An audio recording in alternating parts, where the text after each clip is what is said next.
Makwento ko na ko din, nagsisimula ako sa life insurance. Siyempre, ang inyong unang gustong puntahan yung mga kamag-anak nyo, di ba? Huwag kayo mapo-frustrate kasi dinaanan namin lahat ito.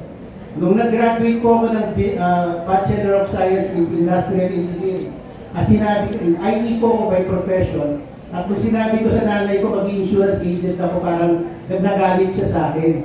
Mag-aahente ka lang, yun sabi niya. But sabi ko nga nun, I think kasi other than there's income opportunity, I look at it as a noble career.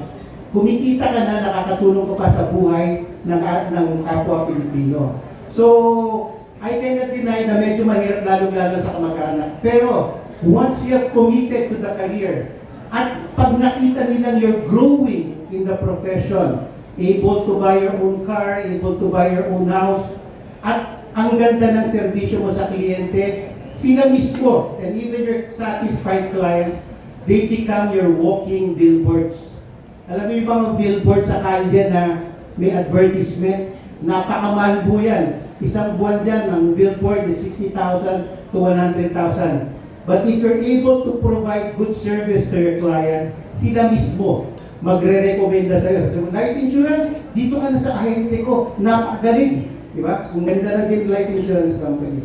So, meaning to say, medyo mahirap, pero once you start your career and you're committed to it by helping other Filipinos, then dumadali din sila mismo ang nag-a-advertise sa iyo.